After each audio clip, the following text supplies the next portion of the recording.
दुरूद शरीफ पढ़ लें।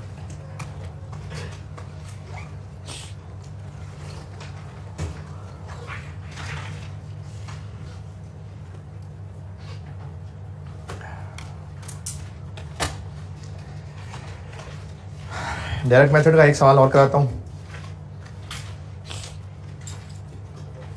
फिर इनडायरेक्ट मेथड बताता हूँ। ज़्यादा वैसे इनडायरेक्ट टेस्ट होता है, लेकिन डायरेक्ट भी टेस्ट हो जाता है।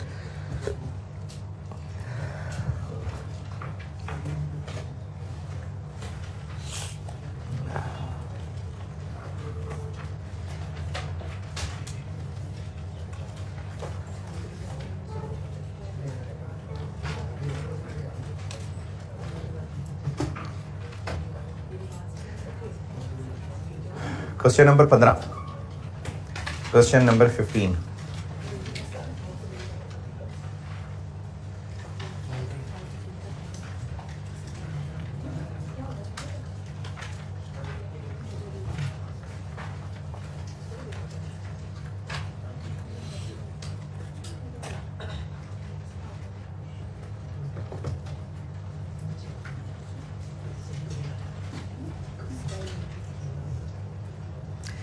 क्वेश्चन नंबर 15 स्काई लिमिटेड, पढ़ लीजिए, मैं करता हूँ।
जी पढ़ लिया।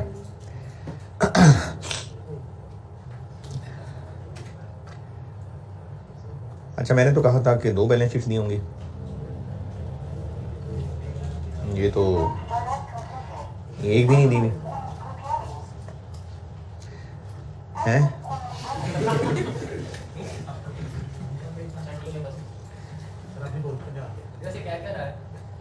पता नहीं,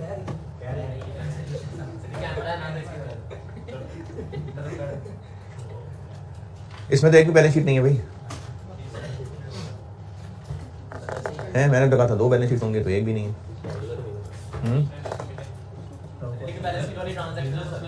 हाँ देखें, 2 बैलेंस शीट से हमें चाहिए क्या होता है, ओपनिंग और क्लोजिंग बैलेंसेस। तो आपको ये जो पहले ट्रायल, प्रॉपर ट्रायल भी नहीं है, खैर बस आपको एक लिस्ट दी हुई है इन्फॉर्मेशन की। तो ईयर एंड की इन्फॉर्मेशन है, क्लोजिंग बैलेंसेस हो गए। बेशक इसमें सेल्स हमारे काम की नहीं है, बैलेंस शीट की आइटम्स हैं, तो वो हैं बैलेंस शीट की आइटम इसके अंदर। ना ये पूरा प्रॉपर ट्रायल बैलेंस है, ना बैलेंस शीट है, लेकिन बैलेंस शीट देखने के लिए थोड़ी चाहिए थी, उसमें हमें क्लोजिंग ओपनिंग बैलेंसेस चाहिए थे। तो ये जो पहला टेबल गिवन है, यहाँ से क्लोजिंग बैलेंसेस मिल जाएंगे, और अभी साल के शुरू में ही ये बिजनेस खरीदा गया है, तो उसकी उस वक्त की पोजीशन पॉइंट 1 में बताएगी। तो वो जो ओपनिंग क्लोजिंग बैलेंसेस चाहिए होते हैं, बेशक बैलेंस शीट की शक्ल नहीं है, लेकिन चीजें पूरी हैं। इसी तरह डायरेक्ट मेथड में आपको कहा था एक इनकम स्टेटमेंट दी होगी, तो इनकम स्टेटमेंट तो अच्छी लगने के लिए तो नहीं चाहिए थी ना, किस लिए चाहिए थी? सेल्स, कॉस्ट ऑफ सेल, उसी के लिए चाहिए थी, तो वो दी नहीं ओवर लिस्ट के अंदर। तो चूंकि पर बैलेंसेस अवेलेबल हैं, जो चीजें एसओएफपी, एसओसीआई से चाहिए थी, वो बेशक उस शक्ल में नहीं है, लेकिन अवेलेबल है। तो इसलिए 2 बैलेंस शीट की इंफॉर्मेशन आ गई, एक एसओसीआई की इंफॉर्मेशन आ गई, तो चीजें हैं पूरी हैं। हाँ, इसमें एक मेहरबानी जरूर है कि सिर्फ और सिर्फ कहा है कि ऑपरेटिंग एक्टिविटीज बना दें बस। तो वो इन्वेस्टिंग और फाइनेंसिंग नहीं बनाना, मतलब पूरा कैश फ्लो नहीं बनाना, सिर्फ ऑपरेटिंग एक्टिविटीज का पोर्शन करना है। कर लेते हैं, क्योंकि डायरेक्ट मेथड में मेनली तो फर्क ही इसका है, इसलिए इसकी प्रैक्टिस के लिए ठीक है सवाल।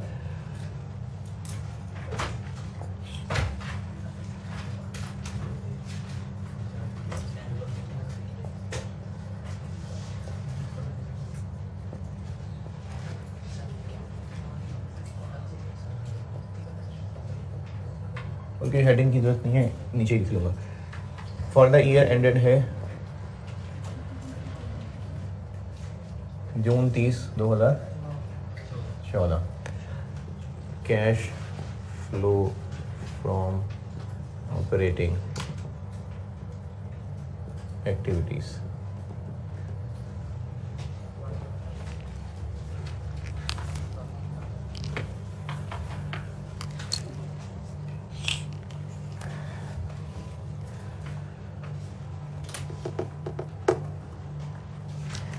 जी सबसे पहले receipts from customers.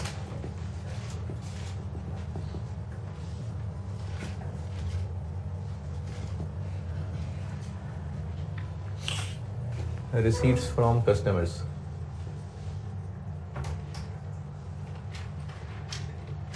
Opening balance, closing balance. तो जब ये 1 जुलाई 13 को बिजनेस खरीदा था, वो .1 में उस वक्त के बैलेंसेस दिए हैं, तो बस ठीक है भाई, ओपनिंग बैलेंसेस हैं। उस वक्त डेटर्स कितने थे? 8। और अभी ईयर एंड पे कितने हैं? कितने? 28। ये ग्रॉस डेटर्स हैं या प्रोविजन इसमें से नेट हुई हुई है?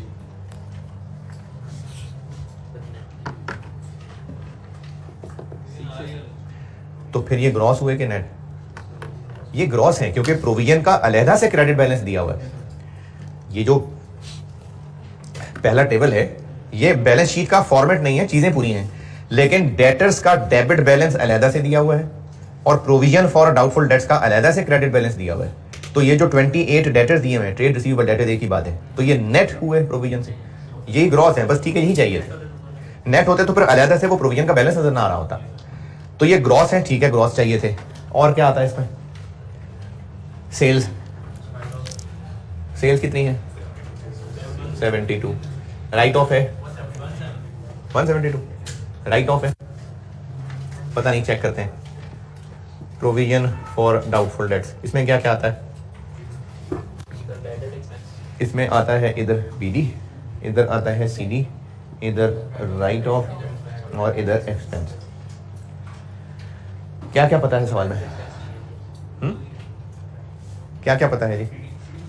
सीडी पता है, ये ऊपर वाले टेबल से नजर आ रहा है, कितना? 6। और क्या पता है सवाल में इससे रिलेटेड? बैड डेट एक्सपेंस कहाँ पता है? यही जो ट्रायल बैलेंस है, इसमें बैड डेट एक्सपेंस आ रहा है ऊपर से चौथी लाइन, 6। और क्या पता है? बीडी पता है? 0, क्योंकि .1 में लिस्ट दी हुई है ना, उसको क्या क्या था, तो नहीं थी प्रोविजन। .1 में 1 जुलाई 13 के बैलेंसेस दिए हुए हैं। .1 में देखें, टेबल है ये, जहां से ये देख के लिखा है, तो उनमें तो है ही नहीं प्रोविजन फॉर डाउटफुल डेट। हाँ, ये भी कह सकते हैं, बिल्कुल ठीक है। जब काम ही तब शुरू किया तो कौन सी पहले दिन प्रोविजन फॉर डाउटफुल डेट? तो बीडी नहीं है, तो बस फिर राइट ऑफ भी नहीं है। ये बैलेंस देखें हो जाता है, तो राइट ऑफ नहीं है, बस डेटर हो गए पूरे। यहां से निकल आएंगी receipts.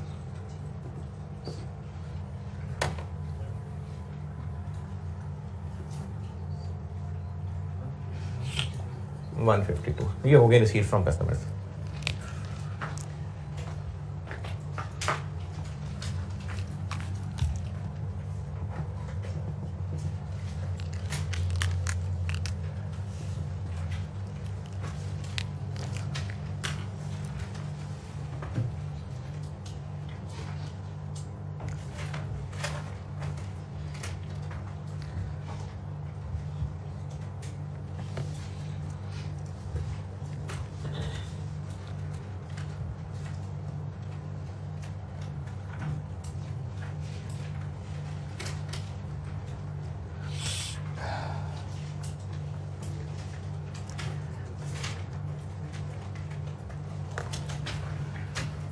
Receipt from customers, okay.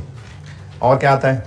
कोई और अगर रिसीट्स हैं तो कोई सवाल में ऐसी चीज़ के कुछ और, कोई रेंट लिया हो, कोई सर्विसेज दे के पैसा लिया हो, कोई रद्दी बेच के पैसा लिया हो, पुरानी जुतियाँ, नायलॉन, कोई तो है कोई ऐसी चीज़? नहीं। आगे, पेमेंट टू सप्लायर।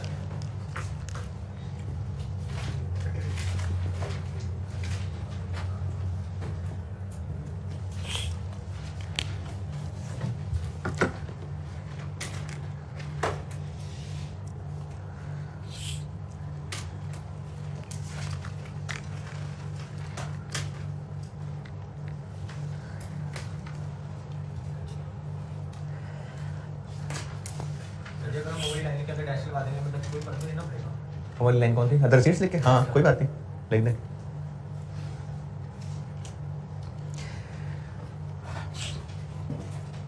अच्छा, कुछ सवालों की प्रैक्टिस तक ना तो आप बेशक फॉर्मेट ही फॉलो करते रहे, लेकिन जब सवालों की प्रैक्टिस हो जाएगी तो आपको फिर आइडिया आना शुरू हो जाएगा कि कौन सी चीज़ें आपको नजर आनी शुरू हो जाएंगी, कौन कौन सी लाइनें लिखनी है, कौन सी नहीं लिखनी है, तो फिर फॉर्मेट के मोहताज नहीं रहेंगे।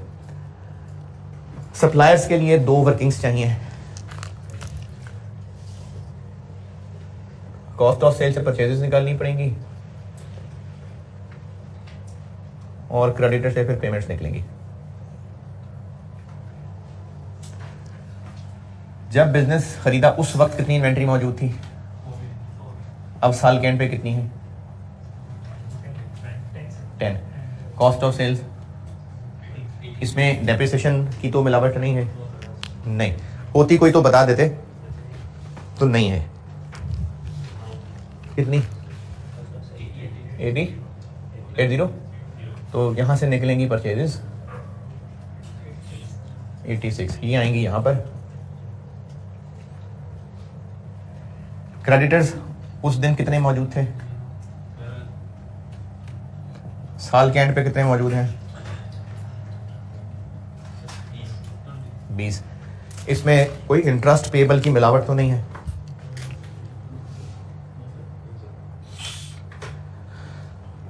नहीं, कोई ऐसा हिंट नहीं है, ठीक है। आगे यहां से क्या निकलेगा? Payments 7।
Payment for operating expenses.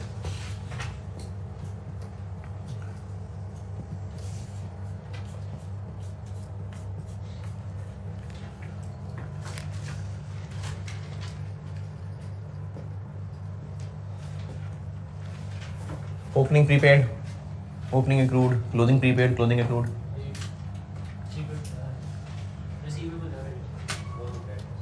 क्या receivable? Operating and selling expenses हैं, तो कोई प्रीपेड कोई अक्रूड नहीं, तो बस तो यही पेमेंट होगी, है नहीं? हाँ तो ठीक है, यही पेमेंट है, मैं लिख के दिखा देता हूँ। ओपनिंग क्लोजिंग कुछ नहीं है, कोई है ही नहीं, प्री पेमेंट ही कोई नहीं है, कोई अक्रूड ही नहीं है, तो जो एक्सपेंसेस हैं फिर वही पेमेंट ही हुई ना, तो यही जो ट्रायल में दिए यही यहाँ लिख लूँ? नहीं, कोई और है याद? हमने इसमें नॉन कैश आइटम नहीं माइनस करनी होती है, तो देखें ना, शायद हो गए नॉन कैश आइटम। देखते हैं जो सवाल में एडमिन और सेलिंग दिए हुए हैं, ऑपरेटिंग और सेलिंग कितने हैं? 40 हैं इसमें कोई non cash items? Bad debt इसके अंदर शामिल है? कैसे पता नहीं शामिल? वो अलग से आ रहे हैं, तो बैड डेट तो गए। अच्छा, और हम लोग माइनस करते होते हैं लॉस ऑन डिस्पोजल, तो ये loss on settlement of insurance claim, ये उसी तरह की चीज़ है, तो ये करें माइनस, अलग से आ रहे हैं। देखें ट्रायल बैलेंस में जो अलग अलग बैलेंसेस आ रहे हैं, तो उनकी अपनी अपनी पहचान है।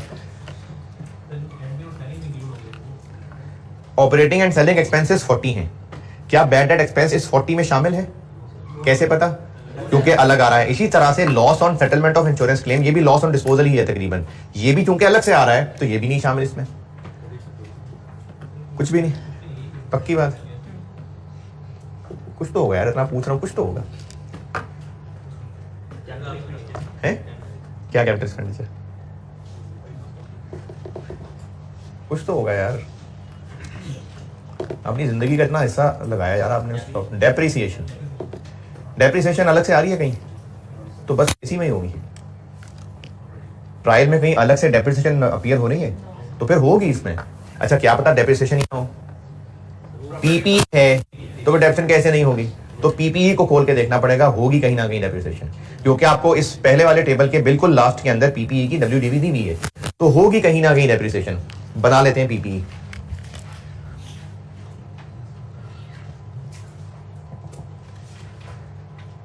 पहले दिन कितना था पीपीई? 50। साल के एंड पे कितना है? 105। और कुछ पता हो उसके बारे में?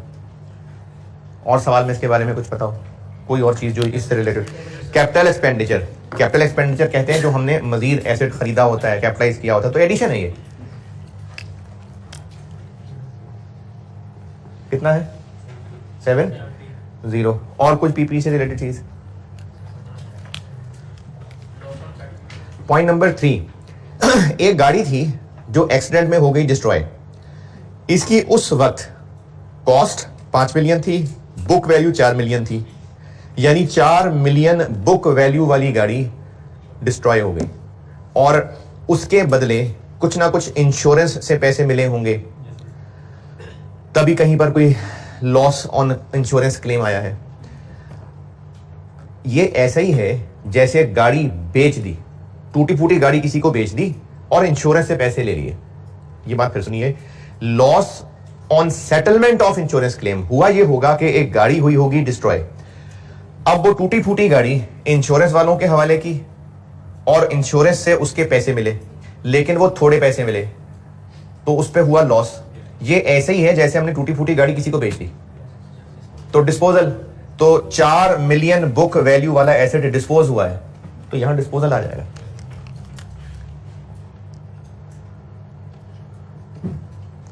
4 या 5? क्योंकि हम बुक वैल्यू पे बना रहे हैं। और इस सवाल में कहीं पीपी के बारे में कुछ पता हो? कुछ नहीं। तो अब बैलेंस करें, ये 13 फिर यकीनन डेप्रीसिएशन होगी।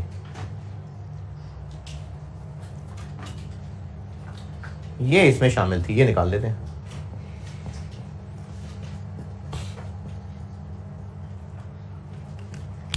तो पेमेंट फॉर ऑपरेटिंग एक्सपेंसेस आ गया 27।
और ऑपरेटिंग एक्टिविटीज में अब इसका टोटल हो जाएगा cash generated from operations 247, cash generated from operations.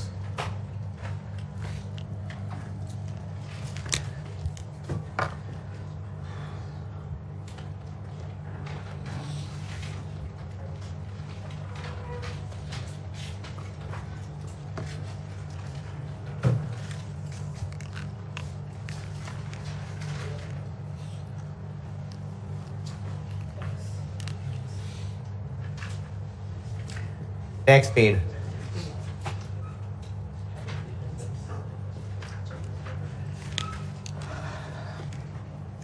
Tax paid नहीं बताया, टैक्स एक्सपेंस है।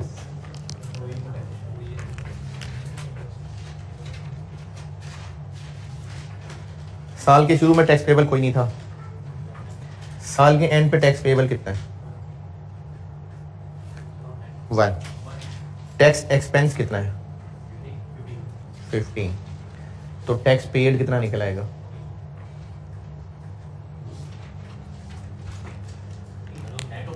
हाँ, ये जो क्लोजिंग 1 लिखा हुआ है इसके साथ लिखा हुआ है कि नेट ऑफ पेमेंट्स है, तो फिर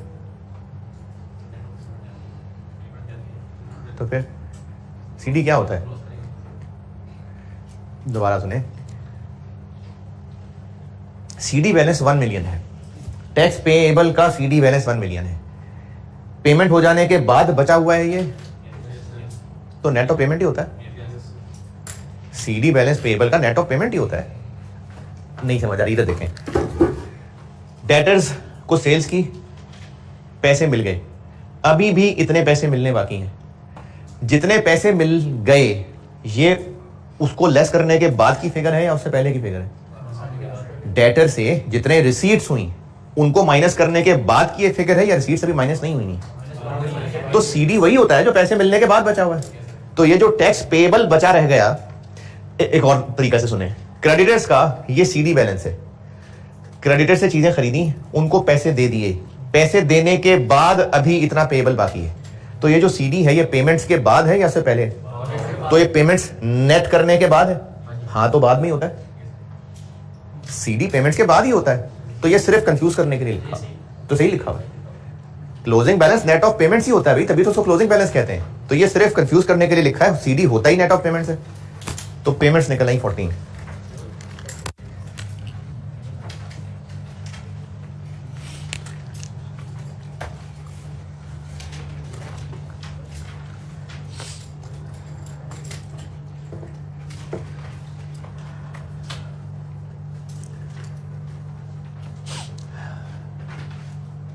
और क्या आता है? Interest paid, interest finance charge एक ही बात है। तो इंटरेस्ट पेड दिया हुआ है, फाइनेंस चार्ज पेड, तो पेड ही दिया हुआ है। इंटरेस्ट पेड कितना? 8।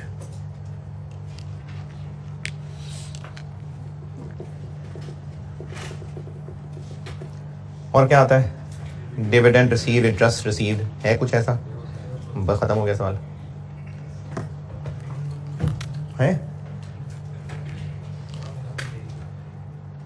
मैंने क्या कहा था? हाँ, तो रिटेन अर्निंग है ही नहीं ना, वरना हम जरूर डिविडेंड चेक करते। अच्छा, डिविडेंड क्यों चेक करते? डिविडेंड रिसीव तो नहीं आता उससे। रिटेन अर्निंग मैंने क्यों कहा था चेक करने को? डिविडेंड पेड के लिए। अच्छा, इस सवाल में अगर डिविडेंड पेड की इंफॉर्मेशन होती तो हम वो भी लिख देते यहाँ। क्यों? क्योंकि वो ऑपरेटिंग में भी तो आ सकता है ना, ये मना है? ऑपरेटिंग में आ सकता है। तो अगर सवाल वाले ने डिविडेंड का डाटा दिया है लेकिन पूछ फिर भी वो ऑपरेटिंग एक्टिविटीज रहा है, तो शायद इसलिए पूछ रहा है क्योंकि उसमें ऑपरेटिंग एक्टिविटीज में डालना है डिविडेंड पेड। वैसे नॉर्मली फाइनेंसिंग में आता है, इसलिए मैंने फॉर्मेट में भी फाइनेंसिंग में रखा है। लेकिन अगर इसी सवाल में उसने सिर्फ ऑपरेटिंग पूछा है फिर भी डिविडेंड पेड की इंफॉर्मेशन होती तो फिर वो चाह रहा होता कि उसको ऑपरेटिंग में दिखाना है, फिर भी हम दिखा देते। तो इस सवाल में और कुछ नहीं, खत्म हो गई ऑपरेटिंग एक्टिविटीज। 40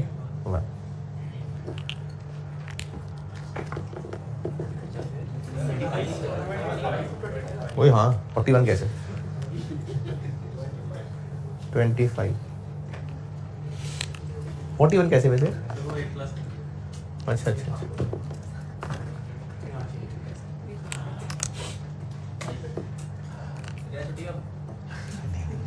तो इतना कोई बात नहीं यार, एक साल का वादा थोड़ी किया था।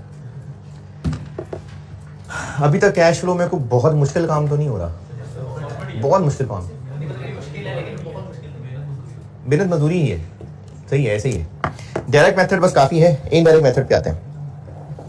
एक सवाल डायरेक्ट मेथड का आपको होमवर्क कहा था, नहीं वो कैमरा बंद करने के बाद कहा था असल में। एक सवाल होमवर्क कर लीजिए, क्वेश्चन नंबर 11।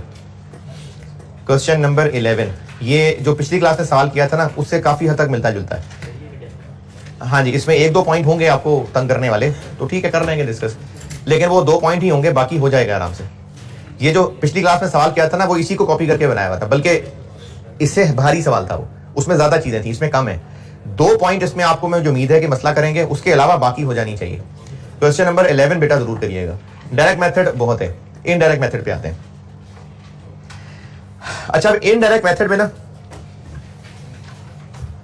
अभी मैं आपको सिर्फ और सिर्फ ये बताऊंगा कि ये फिगर्स जो इसके फॉर्मेट पे हैं इनको कैलकुलेट कैसे करना है।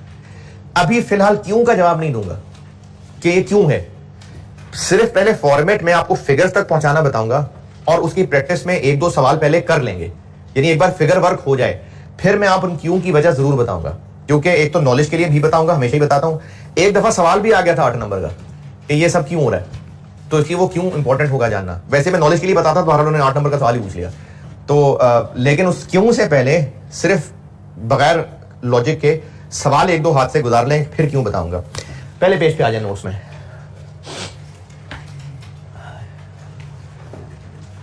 ये इस रूम में चलता है मल्टीमीडिया, अच्छा देखते हैं किधर, ये ऑन है लेकिन वो नहीं है, शीट नहीं है।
Cash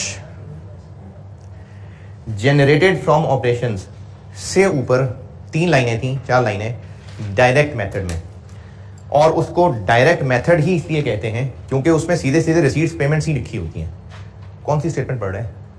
cash flow. तो इसमें तो पैसे का आना जाना ही बताना है, यानी रिसीट पेमेंट्स ही बतानी है, तो उसमें लिखी ही रिसीट पेमेंट होती है, इसलिए उसको डायरेक्ट मेथड कहते हैं।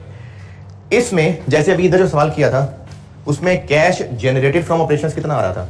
Cash generated from operations 47। अगर यही सवाल इनडायरेक्ट मेथड से किया होता तो इन सारी लाइंस, ये सारी इधर नीचे 47 आ रहा होता। इनडायरेक्ट मेथड में भी इन सब के बाद जो कैश जनरेटेड फ्रॉम ऑपरेशंस आएगा वो आएगा वही जो डायरेक्ट में कैश जनरेटेड आ रहा है, उसके बाद दोनों सेम हो जाते हैं। इससे ऊपर ऊपर की लाइनों में फर्क है।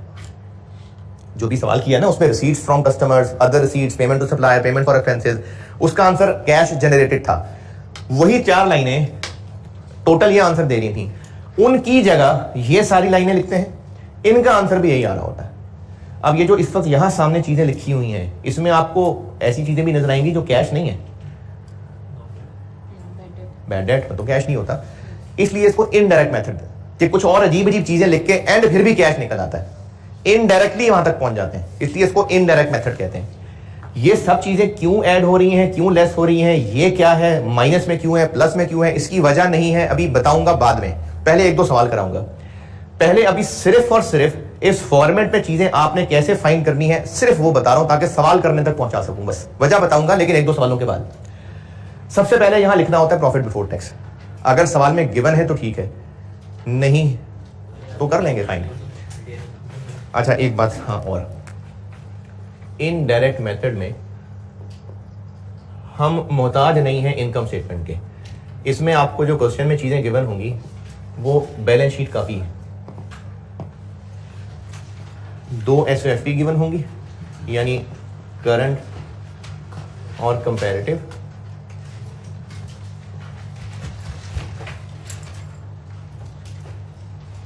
अगर एसओसीआई दे दें तो मेहरबानी, सोसी दे दें तो और भी मेहरबानी, वरना मजबूरी नहीं है, उसके बगैर काम चल जाएगा। 2 एसओएफपीज और अदर इंफॉर्मेशन काफी है। इनडायरेक्ट मेथड में कोई मजबूरी नहीं है कि एसओसीआई गिवन हो, डायरेक्ट मेथड में जरूरी था, इनडायरेक्ट में नहीं है जरूरी।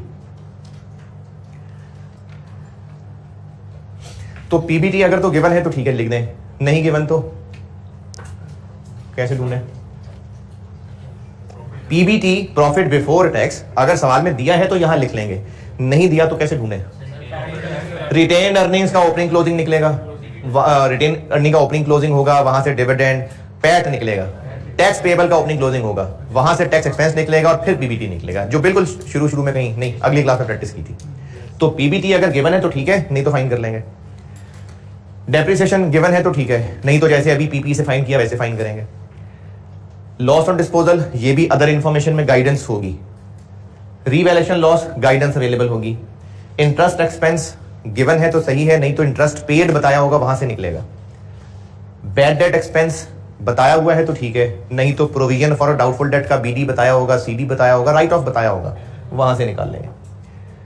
Fair value loss investment property बताया होगा। इंटरेस्ट इनकम डिविडेंड इनकम होगी इंफॉर्मेशन अवेलेबल, नहीं तो इंटरेस्ट रिसीव्ड और डिविडेंड रिसीव्ड को इस्तेमाल करके निकाल लेंगे। Fair value gain investment property बताया होगा। Grant income for the year हो सकता है बताई हो सकता है वो गवर्नमेंट ग्रांट की वर्किंग से निकालनी पड़े।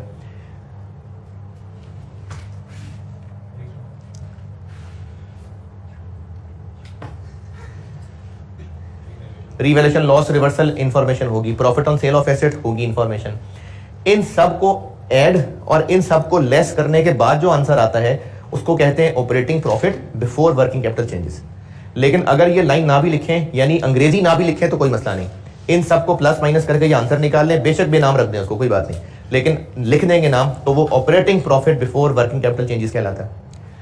फिर इसमें से कुछ चीजें प्लस कुछ माइनस करनी है। अब ये कुछ चीजें क्या हैं उससे पहले ये अंग्रेजी देखें। इंक्रीज ब्रैकेट है, डिक्रीज यानी इंक्रीज है तो नेगेटिव लिखनी है, डिक्रीज है तो पॉजिटिव लिखनी है। लेकिन इन दोनों लाइनों में इंक्रीज पॉजिटिव, अच्छा इन नामों को देख के देखिए कोई फर्क समझ आ रहा है कि किसको नेगेटिव किसको पॉजिटिव लिखना है? ये एसेट्स हैं, यानी एसेट्स की इंक्रीज नेगेटिव है, डिक्रीज पॉजिटिव है, और ये लायबिलिटीज हैं, इनकी इंक्रीज पॉजिटिव है, डिक्रीज पॉजिटिव है। क्यों नहीं बताया? अभी नहीं बताया, अभी क्यों बताना है? ये एसेट्स और ये लायबिलिटीज, क्या ये गिनती के यही 6 हैं? क्या यही नाम ऐसे ही होंगे? नहीं। और इंक्रीज डिक्रीज से क्या मुराद है? पहले बताता हूं इंक्रीज डिक्रीज से क्या मुराद है। इंक्रीज डिक्रीज से मुराद ये है कि 2 बैलेंस शीट ली हुई है। 2022 की बैलेंस शीट में डेटर्स का बैलेंस आ रहा है 430 और 2021 की बैलेंस शीट में डेटर्स का बैलेंस आ रहा था 405। डेटर्स का बैलेंस पिछले साल से बढ़ गया या कम हो गया? ये इंक्रीज है। कितना इंक्रीज? 25। तो 25 यहां लिखेंगे, इंक्रीज ब्रैकेट लगा के लिखेंगे। इसी तरह से अगर 2022 की बैलेंस शीट में क्रेडिटर्स शो हो रहे हैं 165 और ओपनिंग शो हो रहे थे 180, तो ये डिक्रीज करके कम हो गए। इस साल की फिगर पिछले साल की फिगर से कंपेयर करके देखेंगे, बढ़ रही है तो इंक्रीज, कम हो रही है तो डिक्रीज। चूंकि कम हो रही है कितने से? 15। लायबिलिटी की डिक्रीज नेगेटिव है तो यहां डिक्रीज लिखेंगे। इंक्रीज डिक्रीज 2 बातें बता दी। इंक्रीज डिक्रीज से मुराद क्या है? दोनों कॉलम का फर्क, और पॉजिटिव किसको नेगेटिव किसको? एसेट्स के लिए इंक्रीज नेगेटिव, लायबिलिटीज के लिए डिक्रीज नेगेटिव। क्यों नहीं बताया? अब तीसरी बात कि ये कौन सी लाइन आइटम्स हैं, कैसे याद रखना है, क्या इनको रटना है या सवाल से निकलनी है फिगर्स। इसके लिए आइए पेज नंबर अगले पे। अगर यहां नहीं पढ़ा जा रहा तो, वरना तो यहां देख लें, अगर पढ़ा जा रहा है तो यहीं देख लें। हाँ, इसको अगर नेगेटिव है तो लॉस कह देंगे। ऑपरेटिंग प्रॉफिट है, अगर नेगेटिव है तो ऑपरेटिंग लॉस कह देंगे। अगले पेज पे देखिए जी, अगर पढ़ा जा रहा है तो यहां पढ़ लें, नहीं तो अपने नोट्स खोल लें सामने।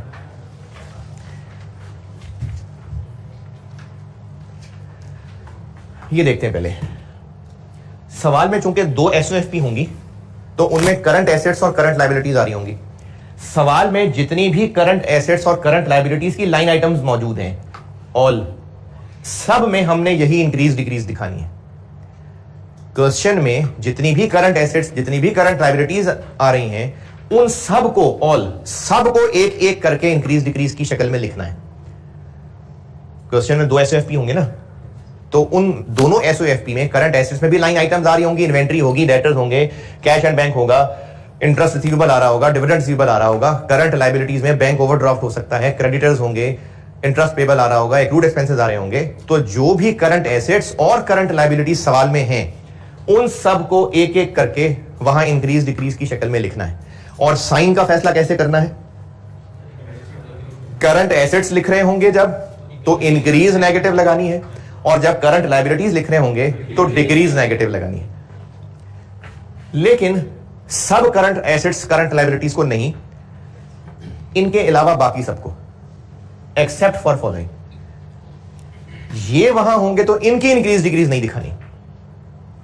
ये जो मैंने लिस्ट लिखी है, इनकी इंक्रीज डिक्रीज वहां नहीं दिखानी, इनके अलावा जो भी हुए उनकी इंक्रीज डिक्रीज दिखाएंगे। क्यों नहीं बताया अभी। ये क्या है? कैश और कैश जैसा सब कुछ। कैश की इंक्रीज डिक्रीज नहीं दिखानी, बैंक की इंक्रीज डिक्रीज नहीं बतानी, बैंक ओवरड्राफ्ट नहीं बतानी increase decrease, short term investment की इंक्रीज डिक्रीज नहीं बतानी, एडवांस टैक्स पेएबल नहीं बतानी increase decrease, dividend payable, dividend receivable नहीं दिखानी increase decrease, interest payable, interest receivable increase decrease नहीं दिखानी। एनी अदर एसेट और लायबिलिटी जिसके लिए हमने इन्वेस्टिंग या फाइनेंसिंग में कुछ ना कुछ कर लिया हुआ है, जैसे अभी जो पिछली क्लास में सवाल किया था, सवाल था क्वेश्चन 8 पे आइएगा।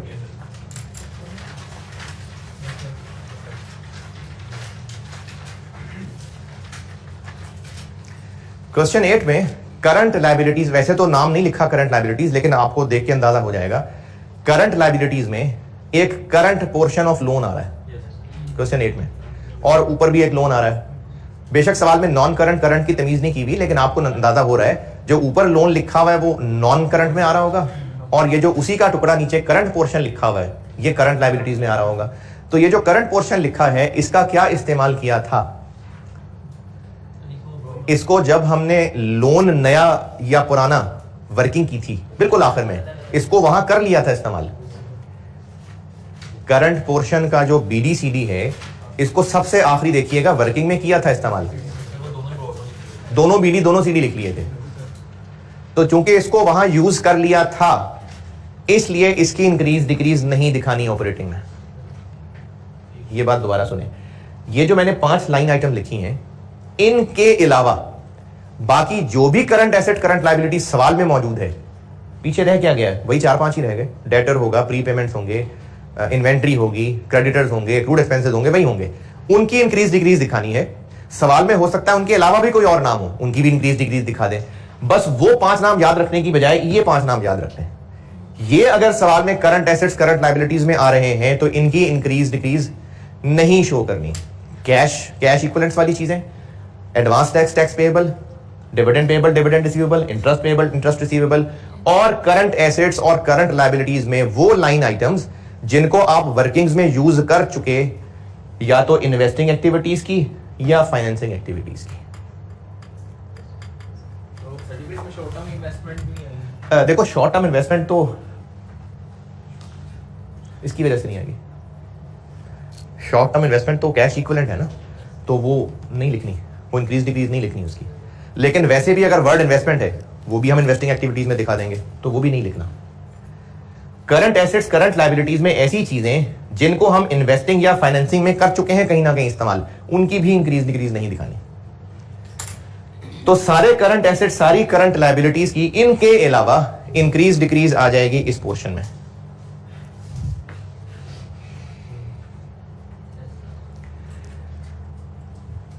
डेटर्स को सवाल में 2 तरह से डील कर सकते हैं, एक सही तरीका है और दूसरा काम चलाओ तरीका है। काम चल जाता है उससे भी। सवाल में आप कौन सा वाला इस्तेमाल करेंगे जिसमें आसानी लग रही होगी। वैसे मैं तो प्रेफर करूंगा कि जो सही वाला तरीका है वो लगाइए, लेकिन आईकैप के सॉल्यूशंस में दूसरा तरीका भी चल गया हुआ है, तो इसलिए आप काम चलाओ तरीका लगा सकते हैं। प्रेफर वैसे सही वाले को कर लें, आगे जिंदगी में काम आएगा। आर्टिकल में कभी कैश फ्लो बनानी पड़ी तो। डेटर्स के हवाले से ये शायद ये बात अभी इतनी समझ ना आए, सवाल करेंगे तो समझ आएगी। डेटर्स, ये जो डेटर्स की इंक्रीज डिक्रीज की लाइन है ना, इसको दो तरह से प्रेजेंट किया जा सकता है, दोनों बातें सही हैं। एक तरीका यह है, अच्छा क्या मतलब इंक्रीज डिक्रीज? नहीं चलो वो तो ठीक है, लेकिन कैसे कैलकुलेट करेंगे? डेटर्स का ईयर एंड पे जो बैलेंस है और पिछले साल का जो बैलेंस है उनका डिफरेंस। कौन से डेटर्स का डिफरेंस, ग्रॉस का या नेट का? दोनों तरीके ठीक हैं। अगर नेट वाले का डिफरेंस लेना हुआ तो क्लोजिंग भी नेट, ओपनिंग भी नेट। अगर ये काम करना हुआ ये भी चल जाएगा, लेकिन फिर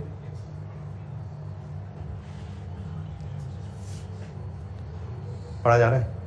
अगर डेटर्स नेट वाली फिगर का इंक्रीज डिक्रीज लिया तो चल जाएगा, लेकिन फिर ऊपर जो बैड डेट एक्सपेंस वाली लाइन लिखी थी फिर वो नहीं लिखनी, फिर वो लाइन नहीं लिखनी। लेकिन अगर डेटर्स ग्रॉस वाले का डिफरेंस लेना है तो एक तो वो लाइन लिखनी है, दूसरा डेटर्स का क्लोजिंग और ओपनिंग का डिफरेंस लेते हुए राइट ऑफ को इसमें ऐड कर लेना है। क्यों नहीं बताया अभी? क्यों नहीं बताया अभी? डेटर्स को हैंडल करने के दो तरीके हैं। एक तरीका डेटर्स के नेट ओपनिंग क्लोजिंग का डिफरेंस ले लें। अगर ये तरीका लगाया तो फिर ऊपर बैड डेट एक्सपेंस वाली लाइन नहीं लिखनी, या फिर डेटर्स के ग्रॉस ओपनिंग और क्लोजिंग का डिफरेंस ले लें, फिर बैड डेट वाली लाइन ऊपर लिखनी है, और फिर इसमें ये भी काम करना है। लेकिन वो हम उसमें करेंगे ना, राइट ऑफ वाले में जब हम बैड डेट की करेंगे और किसी वर्किंग करेंगे उसमें तो राइट ऑफ का सब कुछ होगा। तो फिर यहां ना करें। Yes sir. क्यों? क्योंकि मैंने भी नहीं बताया। तो जब क्यों बताऊंगा ना फिर इसकी रीजन समझ आएगी। नहीं, जब क्यों बताऊंगा तो इसकी रीजन बताऊंगा, समझ आएगी कि नहीं पता नहीं, बताऊंगा तब रीजन बताऊंगा। तो डेटर्स को दो तरह से हैंडल कर सकते हैं। प्रेफर्ड वैसे ये वाला तरीका, थोड़ा मुश्किल लगेगा आपको, लेकिन प्रैक्टिकल तरीका यही है, इसलिए कोशिश इसी की करिएगा।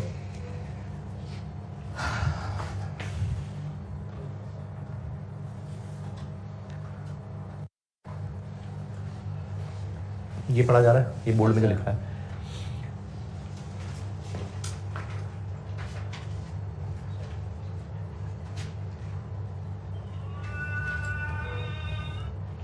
पढ़ा जा रहा है तो क्या समझ आता है, लेकिन क्या समझ आया?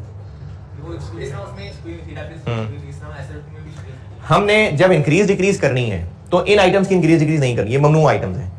क्रेडिटर्स की इंक्रीज डिक्रीज लिखनी है, प्री पेमेंट्स की। हो सकता है सवाल में आपको क्रेडिटर्स की फिगर के अंदर इंटरेस्ट पेबल छुपा के दे दिया, तो इंटरेस्ट पेबल की इंक्रीज डिक्रीज तो नहीं लिखनी होती, ये क्रेडिटर्स की लिखनी होती है। तो अब जब आप क्रेडिटर्स की इंक्रीज डिक्रीज लिखने लगेंगे तो उसमें जो छुपा हुआ इंटरेस्ट पेबल है ये पहले हटा लेना, फिर क्रेडिटर्स की इंक्रीज डिक्रीज लिखना। ये होगा अक्सर सवालों में।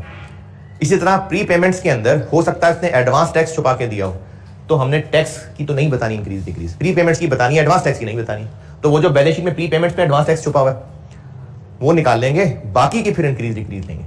ये चीज सवालों में हो जाएगी क्लियर। तो इनडायरेक्ट मेथड का सवाल करना कैसे है, ये आपको मैंने फॉर्मेट की चीजें पूरी करके दी हैं क्यों की वजह सवालों के बाद। तो एक सवाल तो अभी आप कर ही लेंगे, अभी तो 1 घंटा हुआ है मुश्किल से, बल्कि 1 घंटा भी नहीं हुआ यार। जवान लोग हैं आप, देखो दिन गुजर रहे हैं तेजी से, 1 महीना रह गया सिर्फ। कितने पेपर देने हैं? 3। अभी फिर आप ये पेपर देंगे, फिर अगले 6 महीने में फिर और पेपर होंगे, फिर कैफ साल 1.5 साल लगाएंगे, फिर आर्टिकल्स होंगे, फिर कहीं जाके पेपर पास करेंगे, फिर कहीं जाके शादी होगी। तो ये एक अटेम्प्ट इंपॉर्टेंट है आपके लिए।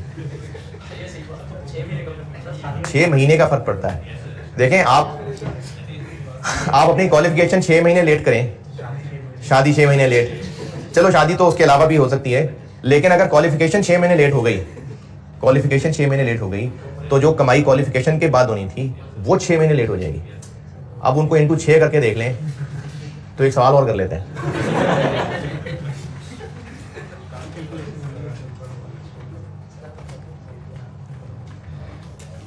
छोटा सा सवाल है, देखो 8 नंबर का, देख कोशिश करते हैं। इसी से यही वाला लेटेस्ट वाला सवाल है 8 नंबर का है, स्प्रिंग 22। 8 नंबर का सवाल है, कर लेते हैं ट्राई। है नहीं नहीं है तो ये पूरे बड़े नंबर का सवाल ही, बस इस दफा उन्होंने 8 नंबर पूछ लिया था। दोनों ही आ सकते हैं, दोनों। नहीं नहीं बहुत कम नहीं है ये भी, नहीं नहीं बिल्कुल है यार, ये तो है, इसकी मैंने को ग्रेड भी दी थी आपको।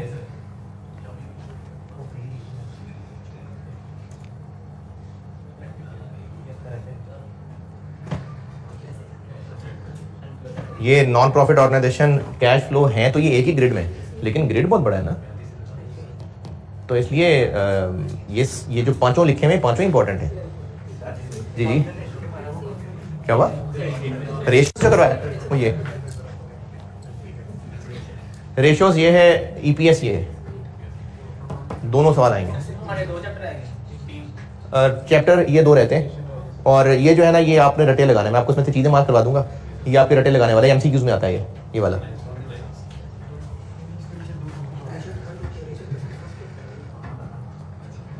सवाल कर ले हैं, चलें स्प्रिंग 22 पढ़ लें, बस हो गई तो बीच में छोड़ देंगे, कोई मसला नहीं, मेरी बस हो गई तो। स्प्रिंग 22 यानी इनमें क्वेश्चन नंबर 4।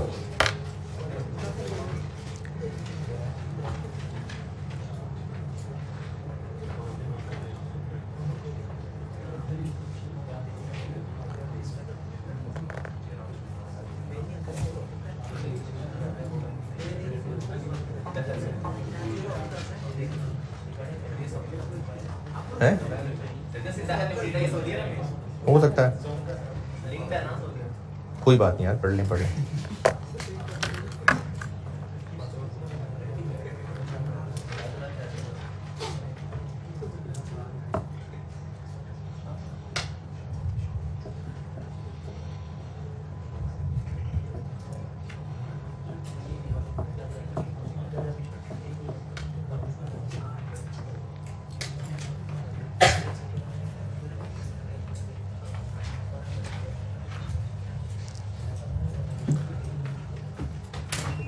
वैसे छोटा सा सवाल है, नजर भर के देखेंगे तो पढ़ा जाएगा। कैश फ्लो बनानी है, नहीं कहा कि डायरेक्ट है कि इनडायरेक्ट है, तो इनडायरेक्ट है, क्योंकि डायरेक्ट से हो भी नहीं सकता, डाटा ही नहीं है डायरेक्ट के लिए।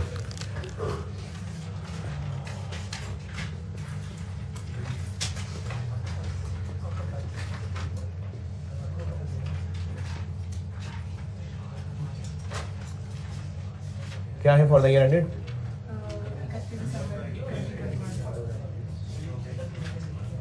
रुपीज है, 1000 है, मिलियन है, मिलियन है।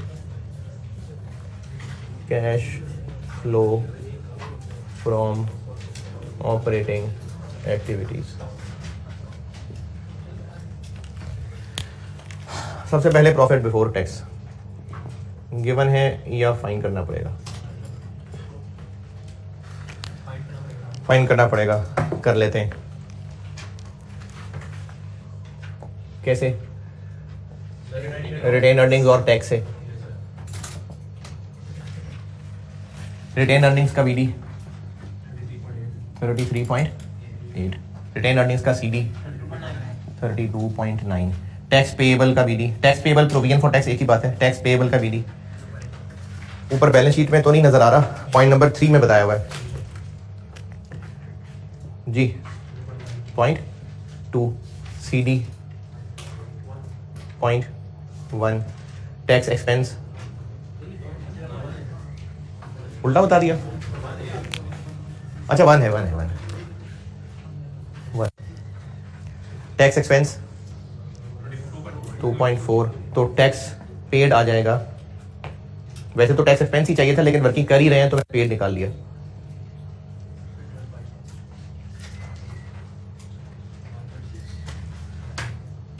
अच्छा, अभी प्रॉफिट बिफोर टैक्स के लिए चाहिए था प्रॉफिट आफ्टर टैक्स, जो यहां से मिलेगा, और कौन सा टैक्स, एक्सपेंस के पेड। तो टैक्स एक्सपेंस दिया हुआ है, लेकिन अभी कर ही रहे थे वर्किंग, तो चलो लग गया तो पेड निकाल लिया, आगे तो निकालना ही था, अभी आगे तो चाहिए था टैक्स पेड, तो अभी निकाल लिया। यहां पे और क्या क्या है, बीडी सीडी आ गया, और रिटेन अर्निंग में क्या, फिर डिविडेंड, कोई surplus, dividend point number 1, dividend paid है तो डिक्लेयर्ड चाहिए मेरे को वहां, तो यही डिक्लेयर्ड है क्योंकि है ही नहीं डिविडेंड पेएबल, है ही नहीं ना, डिविडेंड पेएबल ही नहीं है, तो बस यही डिक्लेयर्ड एंड पेड, तो ये आ जाएगा यहां डेबिट साइड पे कितना 3.4।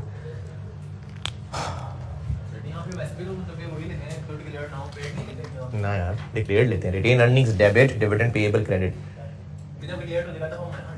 Retain earnings debit dividend payable credit, pay होता है तो डिविडेंड पेएबल डेबिट और कैश क्रेडिट होता है। और रिटेन अर्निंग्स में कुछ कोई ट्रांसफर कोई नहीं, कुछ नहीं, तो यहां से बैलेंस करके निकलेगा पैड, लेकिन हमें पीबीटी चाहिए, तो पीबीटी होगा pad plus tax expense 4.9। Revaluation surplus का बिल्कुल ठीक है बात आपकी, रिवैल्यूएशन सरप्लस मुझे चूंकि पता था मैंने इस चीज को स्किप कर दिया, लेकिन बिल्कुल सही है, मैं स्किप नहीं करना चाहिए था। रिवैल्यूएशन सरप्लस वैसे तो इसको पीपीई के साथ बनाना था, लेकिन अभी बता देता हूं आपको, सरप्लस का बीडी कितना है 0 है, सीडी कितना है, और कुछ नहीं बताया, क्या हुआ होगा, मजीद रिवैल्यूएशन हुई होगी, नहीं डिक्रीज नहीं ना, मजीद रिवैल्यूएशन गेन हुआ होगा ना, कोई ट्रांसफर नहीं है। अगर सरप्लस ट्रांसफर होता तो कुछ ना कुछ और हिंट मिलता, क्योंकि इसमें आपको कोई बीडी नहीं बताया, सीडी है बस और कुछ नहीं है, तो नया सरप्लस ही आया होगा, ट्रांसफर कोई नहीं हुआ होगा, इसलिए यहां पर पूरी हो गई retain earning. Profit before tax आ गया 4.9। इससे आगे क्या होता है, ऐड क्या, डेप्रिसिएशन। अच्छा बस ये लाइन करके ना बस पे छोड़ता हूं, बाकी कल क्लास में करा दूंगा। डेप्रिसिएशन की फिगर दी हुई है कि निकालनी पड़ेगी, डेप्रिसिएशन सवाल में depreciation expense for the year given है या वर्किंग करनी पड़ेगी, कहां से पता चलेगी, कैसे कैलकुलेट करें, पीपी वाली वर्किंग्स करनी पड़ेगी। और ये आपको बताया था कि जब भी पीपी की वर्किंग करें साथ ही कैपिटल वर्क इन प्रोग्रेस भी और सरप्लस भी, तो कैपिटल वर्क इन प्रोग्रेस तो नहीं है, पीपी का बीडी कितना 10.6, सीडी कितना, सरप्लस का बीडी कोई नहीं, सीडी 4, और सवाल में कोई पीपी की ट्रांजैक्शन एडिशन है पॉइंट नंबर 2 में 14,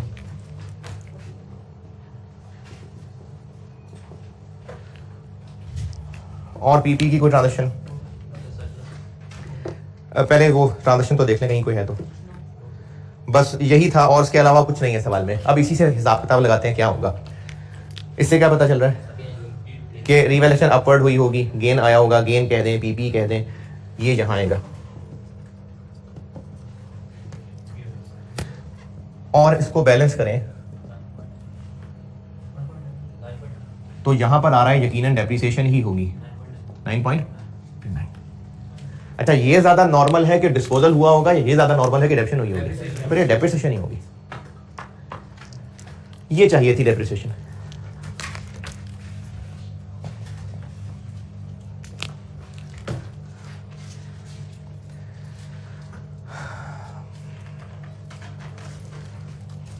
चले बाकी मैं यहां से कल कंटिन्यू कर लेता हूं। वैसे एक लाइन आपकी लाइनें बचा देता हूं, डेप्रिसिएशन के बाद देखिए फॉर्मेट क्या क्या है, रिवैल्यूएशन लॉस नहीं है इस सवाल में, और लॉस ऑन डिस्पोजल, डिस्पोजल ही कोई नहीं है, इंटरेस्ट का जिक्र ही नहीं है कहीं, बैड डेट का कहीं जिक्र ही नहीं है, फेयर वैल्यू इन्वेस्टमेंट प्रॉपर्टी नहीं है, लेस पे आ जाते हैं, कोई इन्वेस्टमेंट इनकम नहीं है, कोई फेयर वैल्यू गेन नहीं, कोई डिविडेंड नहीं है, कोई ग्रांट नहीं है, कोई रिवैल्यूएशन वगैरह नहीं है, कोई एसेट बेचा ही नहीं है, तो बस ये ऑपरेटिंग प्रॉफिट आ गया।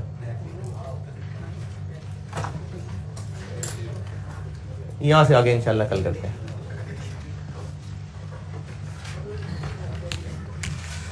ठीक है जी, अल्लाह हाफिज़।